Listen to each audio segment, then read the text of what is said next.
السلام علیکم ناظرین، آپ دیکھتے ہیں ہم ہمیشہ ایک پازیٹیو وے میں ہمیشہ سوشل ورک کرتے ہیں اور ان بہنوں کی آواز آپ لوگوں تک پہنچاتے ہیں جو اپنے مسائل سے دوچار ہوتی ہیں۔ آج جو بہن میرے ساتھ موجود ہیں یہ کافی پریشانی کے عالم میں اپنے معاملات زندگی کو چلاتے ہوئے پریشان ہے، تو آئیے ان سے ان کے معاملات جانتے ہیں۔ السلام علیکم۔ وعلیکم السلام۔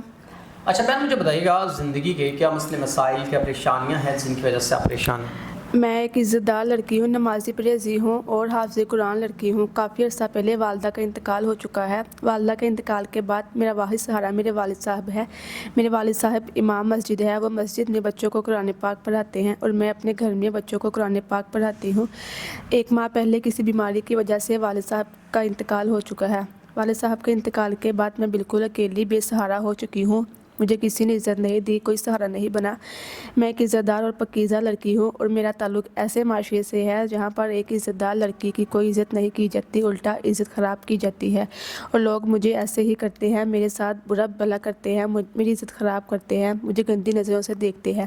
میں ایک اکیلی لڑکی اپنی عزت کی حفاظت نہیں کر سکتی۔ میں ایسے ماحول سے بہت پریشان ہوں۔ میں چاہتی ہوں کہ کوئی نیک انسان ہو، نمازی ہو، اسلام کے اصولوں پر چلنے والا ہو، جو مجھ سے نکاح کرے، میری عزت کرے اور مجھے مکمل تحفظ دے۔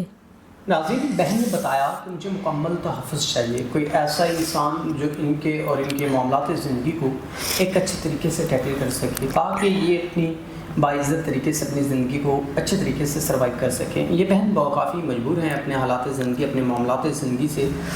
بہن، اگر کوئی ایسا انسان جو آپ کے تمام تر معاملات زندگی اور ضروریات زندگی کو اچھے طریقے سے نبھاتا ہے، پورا کرتا ہے، تو کیا آپ نکاح کے لیے تیار ہیں؟ ہاں جی، میں نکاح کرنے کے لیے تیار ہوں۔ عزت دار ہو، نمازی ہو، جو مجھے سمجھے، مجھے عزت دے۔ ناظرین، کوئی ایسا انسان جو سمجھے، عزت کرے، قدر کرے، یہ حافظ قرآن، نیک اور باپردہ بہنیں، اگر کوئی نیک انسان ان سے نکاح کرنا چاہتا ہے تو ان کے معاملات زندگی کو پورا کرتے ہوئے ان سے نکاح کرے۔ تو اسی کے ساتھ اپنے میزبان نواف احمد کو دیں اجازت۔ خدا حافظ۔